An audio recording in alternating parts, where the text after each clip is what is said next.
and well met. It's Renaissance Fair season at last again, and I'm sure you're excited because the Venn diagram of my audience and nerds who dress up in costumes is a circle. I've been to many a Renaissance Fair, from the Bristol Ren Fair to the Ohio Ren Fair to the original, the Renaissance Pleasure Fair in Southern California. And I've noticed as the years go on, they're becoming more and more crowded. Gone are the days where the Renaissance Fair was like a kind of niche excursion just for history buffs and D&D nerds, stereotypically. With the rise of platforms like TikTok merging communities like never before, so-called normies have come to discover that, hey, maybe those dorks are actually onto something. The Ren Fair is sort of a liminal space where social norms are briefly forgotten in favor of whimsy, imagination, and fun, all in a celebration of a fantastical, undoubtedly fictional, and very American imagining of European medieval to Renaissance history. So how on earth did the Renaissance Fair come into being, and what does that say about us? It turns out a whole lot more than what it says about the past. But just as it is today, the Ren Fair back then wasn't just play, it was a revolt. Come learn with me. I know, you're probably like, whoa, Kaz, where's the Pride Month video? This is the Pride Month video. Ren Fairs are just inherently queer. You know it, I know it, don't argue with me. We'll get into it. Also, if I look especially sweaty in this video, it's because we are having a heat wave here in Chicago, and obviously I can't have any fans running while I'm recording audio, so we're just gonna suffer together, but mostly me. But before we get into it, a quick word from today's sponsor, Scentbird. I love perfumes to the point where it's hard for me to make it through any beauty store without huffing all the scents. But sometimes finding new scents is tedious, not to mention very expensive. It should not be this hard to find a signature scent. If only you could get a perfume sampler, a perfume flight if you will. Thankfully, I've been using Scentbird for years, and yep, I still love everything about them. Scentbird is a super convenient perfume subscription service that delivers monthly perfume samples right to your door. With a diverse curated selection of over 900 fragrances, you can change your scent up every month or season and never have to worry about committing to a full size that could run you hundreds of dollars. Scentbird's conveniently packaged samples are much bigger than the samples you get in stores. It's also a fraction of the price than even the travel sizes you get of most perfumes, with choices ranging from popular brands like Versace and Prada to more niche labels like Parfum de Marly and Roja. Scentbird gives you a wide breadth of options to choose from with none of the stressing or risks. This month I tried Navitus Parfums Chocolate Queen with notes of dark chocolate, hazelnut, dulce de leche, Irish cream, and vanilla, the Mean London's Bravi with notes of ginger, tuberose, saffron, honey, and walnut milk, Montal Paris's Ode Full Roses with notes of silver rose, tafe rose, oud, cashmere wood, and amber, and Curatrix's Heist with notes of mandarin, cherry, plum, jasmine, and amber. I think that Bravi is my favorite so far. It's a very layered and complex formula that gives you a little bit of all the good things, floral, warm, and a little spicy, and it's going to last so long too. Look how much perfume is in here. Scan the QR code on screen and use my code CASRO55 to get 55% off your first month at Scentbird. You can get your first fragrance for just $8, and then the next month will only be $16.95. That's promo code CASRO55. Thank you so much to Scentbird for sponsoring this video, and now let's get back to learning about the Renaissance Fair. If thou canst cut or build or paint or sing, or bring to our work any wholesome, happy thing, then come out in the springtime sun today to help us hold our pleasure fair in May. We're building booths and painting, hanging bunting, for able men and cheerful maidens we are hunting. As Umberto Eco said in Travels in Hyperreality, the Middle Ages have always been messed up in order to meet the vital requirements of different periods. And how the Middle Ages and also the Renaissance have been altered to be used as a defensive weapon during numerous times of American political turmoil is no different from the hundreds of times prior. The Renaissance itself was a time of incredible historical revisionism with regard to the Middle Ages, and then forever after, into the Victorian era and then the 20th century and even now. When the Renaissance ended, it too was converted into a thematic tool, because the fact is, no historical period is exempt from this. Whenever the present is, we'll always create an imagined flavor of the past that best benefits the present political moment. So it makes sense that in the 1950s and 60s, when the Red Scare and Cold War were rocketing through every facet of American life and torching whatever it touched, the progressive and creative victims of McCarthyist persecution would fight back using a fantastical, imagined Renaissance history as their weapon. The modern Renaissance Fair was not originally born out of just joy and whimsy. It was a radical movement created by a California schoolteacher named Phyllis Patterson. Born in 1932 in Nebraska and then growing up in Memphis, Phyllis had always been highly creative and interested in education. In particular, she wanted to teach the arts, and with the arts. She ran a TV program, got her master's, and then she and her husband Ron settled in Laurel Canyon in Los Angeles' Hollywood Hills, a neighborhood then overflowing with creatives and leftists. She began teaching theater history to young students in her backyard while raising her own children, Kevin and Brian. In particular, the kids really resonated with the Commedia dell'arte, an Italian Renaissance form of comedy that originated everlasting characters like Pierrot, Harlequin, and Colombine. Back then, it was performed by roaming troops of actors who would post up outdoors at random, often as part of carnivals or circuses, and perform frequently satirical or parodical skits. Much of it was improv and involved lots of physical comedy, which really obviously resonated with Phyllis's young students. In fact, the very term slapstick comedy is derived from a commedia character who wields two sticks that he uses to make a slapping noise. One of the students' dad ended up constructing a cart inspired by the traveling carnival wagons, and the kids were obsessed with it. The cart became iconic to the students, who insisted on using it the way that the Renaissance entertainers did, by traveling around and performing with it. Phyllis and Ron began to feel the spark of inspiration.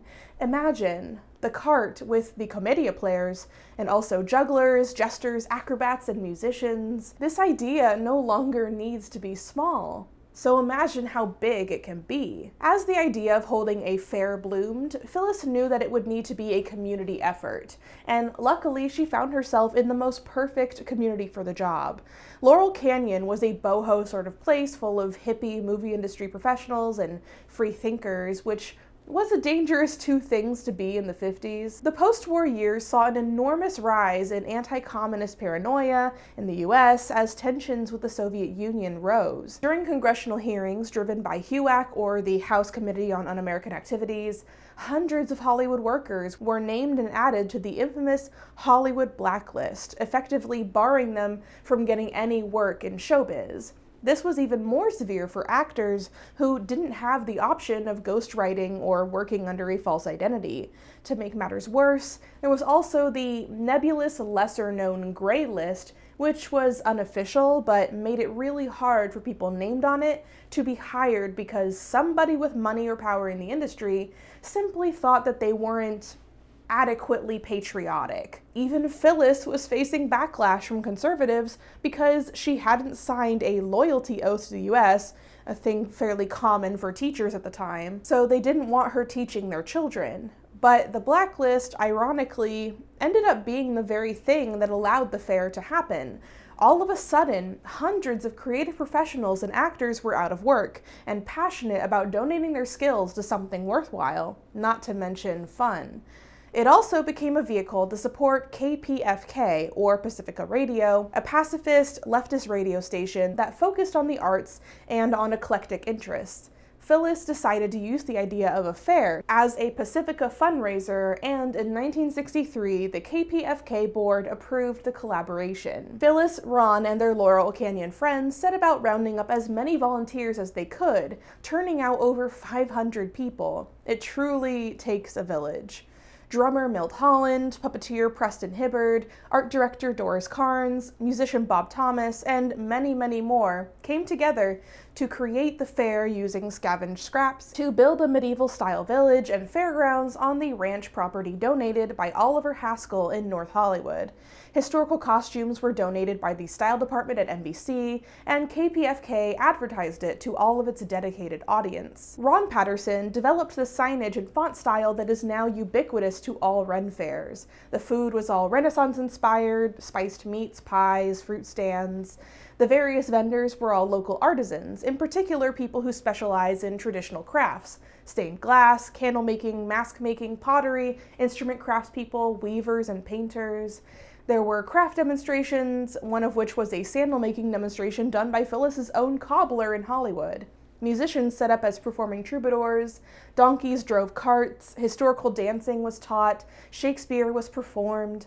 They even had jousting and opportunities to do archery or watch a Punch and Judy show. It was like nothing anyone attending had ever experienced. It was a place that delighted in bawdy celebration, in goofy innuendo, and unrepentant joy. Did you know that banging alone can make you go blind? Did you know that? Never bang alone. Banger in the morning, banger at night.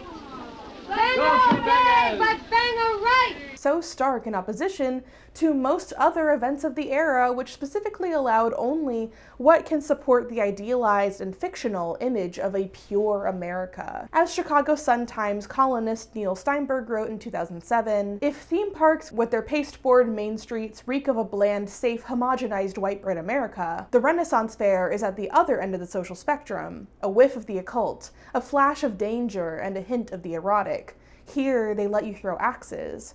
Here are more beer and bosoms than you'll find in all of Disney World. The fair was so instantaneously popular, it was obvious that it was to be a permanent and annual fixture. With every subsequent year, it grew larger and made more and more money. And of course, with more visibility comes more backlash. Numerous conservative groups crawled out to try and have the fair shut down over the years.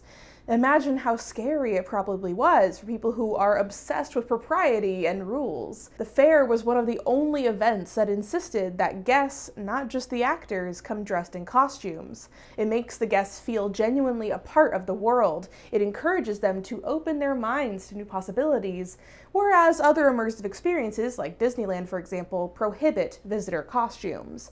You're inherently forced to remain separate, physically and mentally, from the surreal space that you're in.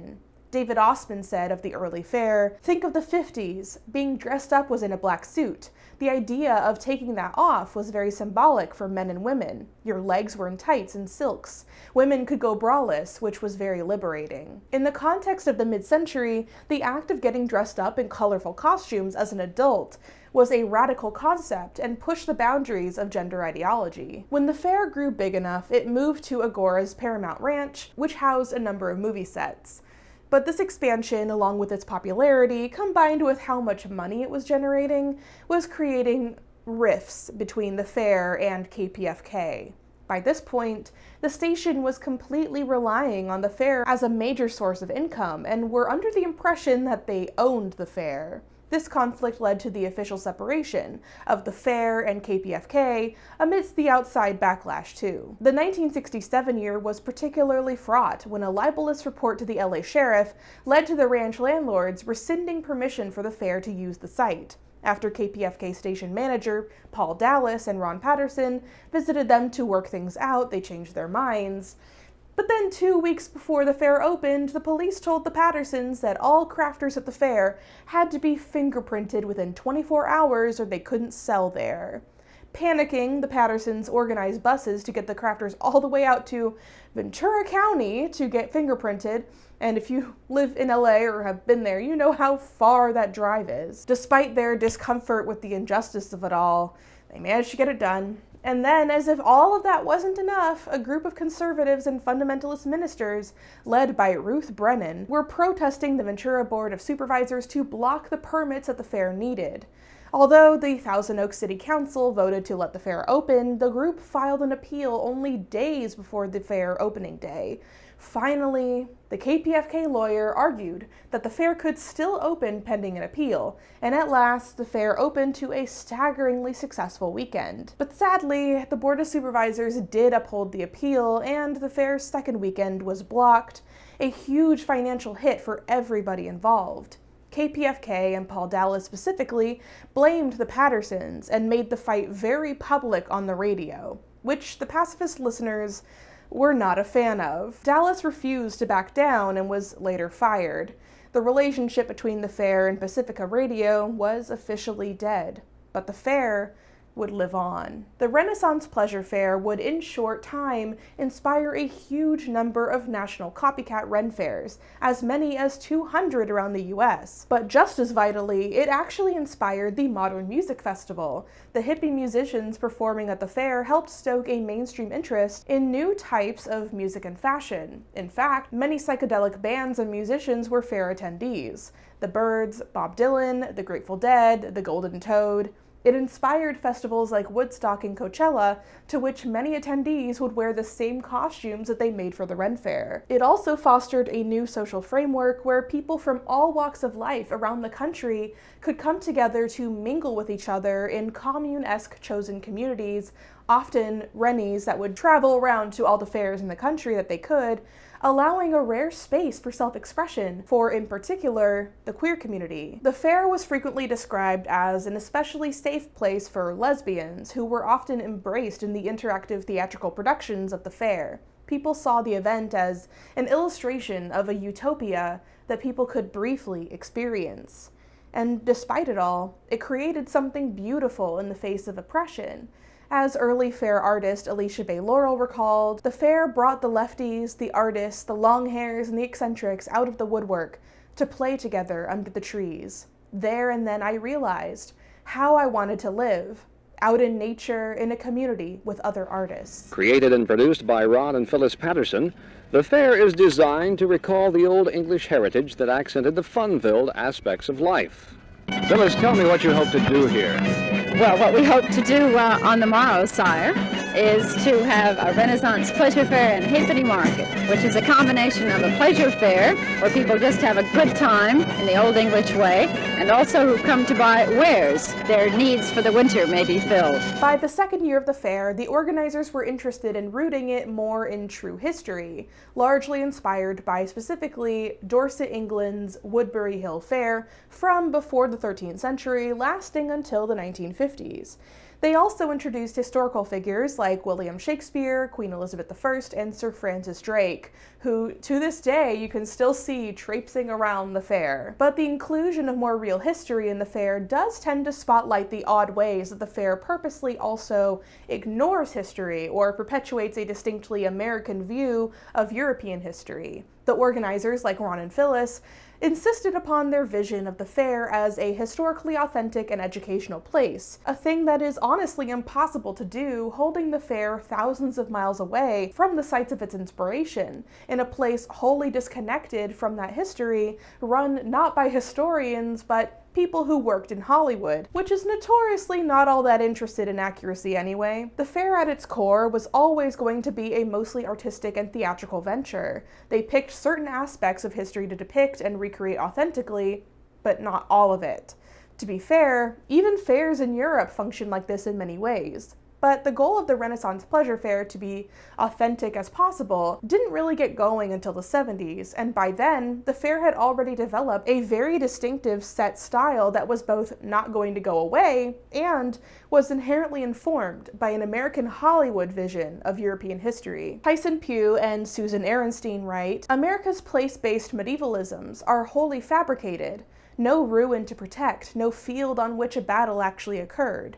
They are material manifestations of a collective memory of the Middle Ages, mostly rooted in aesthetic and popular medievalisms. Tennyson, Twain, Disney, Camelot, Harry Potter, Game of Thrones, knights in shining armor and pastel castles, dragons and wizards, chivalry and barbarity." It sort of makes sense as well why the fair was never going to be a literal reenactment event. It was created by and driven by hippie freethinker artists who were more interested in creating a creative revolutionary space. The fair, therefore, must be anachronistic and was never going to force people into preconceived boundaries. After all, that's what the people protesting the fair were trying to do. So naturally, it's already anachronistic, and it stands to reason that the fantasy and fairy tales would naturally become more and more prominent in major fair attractions. Walking through the fair today, you are immediately met with dragon animatronics, wandering nymphs, witches, and wizards. Many of them are rogue theater actors who hold you hostage in a bit that they're doing, hoping that you'll tip them. Some of them don't even work for the fair, and in fact, it's not uncommon for guests of the fair, or patrons, to arrive in a costume specifically meant to spread a message. some Black patrons of the Ren Fair attend dressed in a way that reminds people of historical slavery, a sobering message of the extremely not fun realities of the time periods that we go there to evoke and celebrate. On the other side of the spectrum, many guests of color to the fair make a point of arriving in the garb of European nobility, staking a powerful claim on an experience historically denied to them. In the world of the fair, both presentations are typically accepted. At the fair, you are supposed to be made uncomfortable in one way or another. You're supposed to have preconceived notions challenged. Pugh and Aronstein continue, for 19th century American medieval enthusiasts, the Middle Ages was American, proto-democratic, youthful, vigorous, natural, manly. A true medieval past, prior to the tyrannical, decadent, soft, over-civilized, feminized past from which the founding fathers had freed this new land. These first American returns to the Middle Ages offered the past as a corrective to the present that many of its creators saw as rapidly becoming decidedly un-American, in danger of becoming decadent, over-civilized, European. Whoa, sound familiar? Yeah, this definitely harkens to the current hordes of far-right dudes who are obsessed with not only this fantastical hypermasculine imagining of medieval Europe as a white Christian utopia, where the Templar knights and crusaders fought for moral and ethnic purity, and were like so buff and sexy while doing it or whatever, but also with a fictional idea of buff Vikings or buff ancient Romans. The list goes on. In every instance, it's the belief in the imagined past as a lost golden era to return to, where everything was morally and socially certain. Meanwhile, in reality, where these dudes do not live, these fantasies are created from centuries of historical misinformation born of these same recurring anxieties about anything seen as different or feminine or, I don't know, confusing. How dare you make me think about something that makes my brain hurt? World only makes sense when everybody like me. The Ren Fair is a parallel but distant social experience to what these dudes yearn for because while being equally historically inaccurate, they take the opposite approach by reveling in the queer, the feminine, the unusual, the confusing. It's a space where you have no idea what you will encounter at any turn, even if they do perpetuate a number of historical myths. It does offer guests a way to experience a more inclusive alternate history, but it's a mistake to believe that it's real history. It will always be a foreign take on the European past, in part because we have no physical remnants of that past here around us to ground it in reality. So naturally, it drifts more deliberately into the fantastical. Lorraine Kachansky-Stock writes in Chapter 12 of the United States of Medievalism, these seasonal fairs offer their guests a chance to visit neither the Renaissance nor the Middle Ages, but an eclectic once upon a time that borrows from both the mixing of historical cliches with notions about the periods originating in popular film and television. These fairs are more medieval than they might first appear, medieval in function if not in form, as America's Renaissance fairs are rooted in the timeless vernal festivities that cohered as the local parochial May Games and the Whitsun Ales of late medieval England. In their incorporation of these festivals' carnivalesque aspects and spirit of so-called resistance, today's Renaissance fairs represent an intersection of cultural forces extending from 15th century England to present-day America. Genuinely anything goes, and the wider assumptions by the American public of what Renaissance and medieval even mean result in the now ubiquitous imagery of oversized turkey legs being eaten by peasants, when turkeys are a New World bird that didn't exist in medieval Europe, or having Queen Elizabeth I and her ladies-in-waiting parade just a few feet away from groups of Vikings, while Robin Hood and his merry men sneak around, weaving in and out of silent, colorful fairies, miming to fascinated patrons, wearing Spider-Man suits and unironed monk's robes from Amazon. But this sort of crowd slop at the fair is one of the most beloved aspects of it. It's what makes it so popular. Rather than feeling pressure to spend tons of money on tediously researched costumes, an expectation that instantly bars most curious visitors, the Ren Fair accepts wholeheartedly literally everyone, even if they're wearing no costume at all. You are still referred to by the fair actors as Lord or Lady or something of that nature. You can show up in jeans and a t-shirt with a knight's helmet, or a Party City cape and a cone hat made of construction paper, and you are equally as involved as someone in a meticulously crafted Tudor farthingale.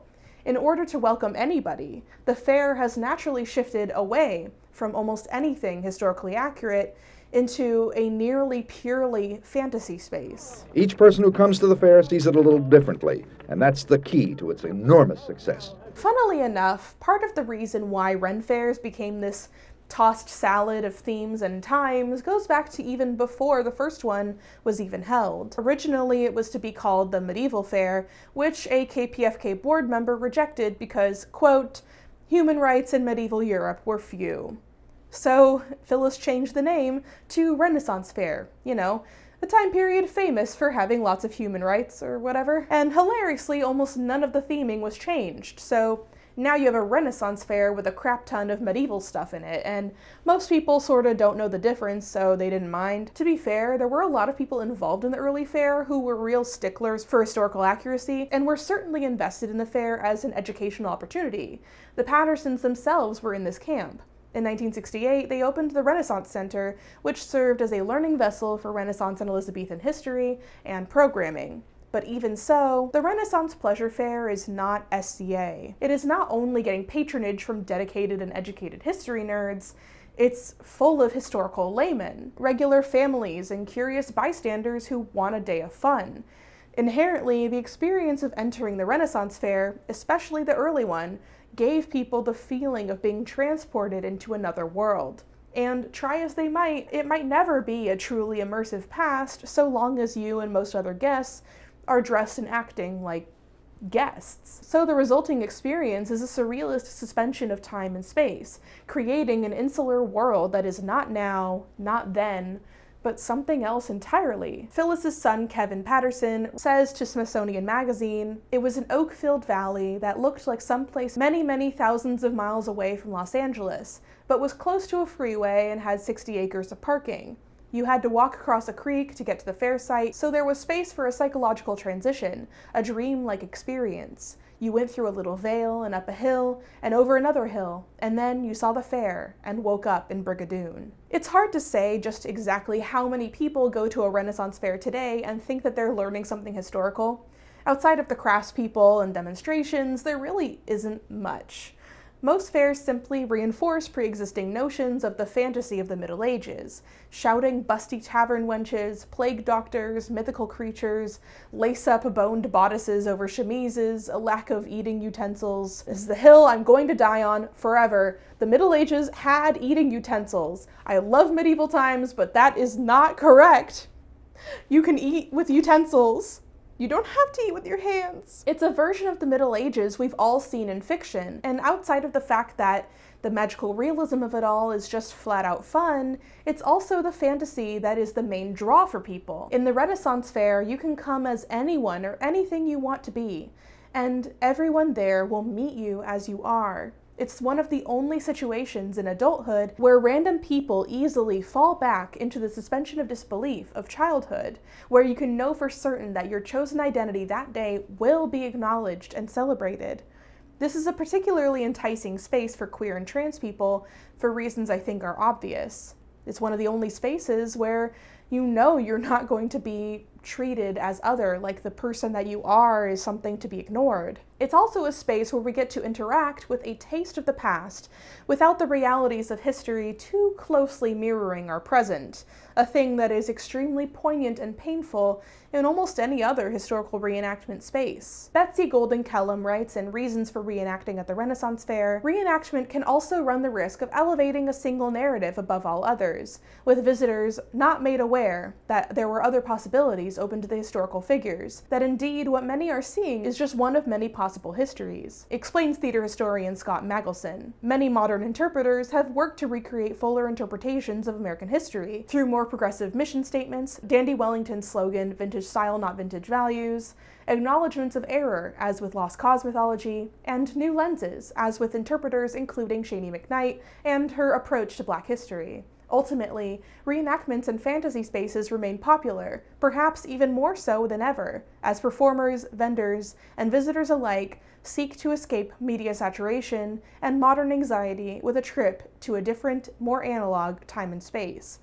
But then again, Maybe it's the turkey legs. Shout out to Shaney and Dandy getting a mention in that article. I love my friends so much. But really, I think this is the key of it all. Our modern lives, connected to technology like uncuttable umbilical cords, tends to leave us with this inescapable, always buzzing feeling of anxiety and unease. People crave access to a reconnection with the analog, tactile past, and they want to experience that past, ignorantly perhaps, in a way that doesn't force them to reckon with political and social strife in history that looks a little too much like what we're going through right now. A sour reminder that we are not, in fact, on a linear, progressive track of human advancement as, ironically, the Renaissance thinkers theorized.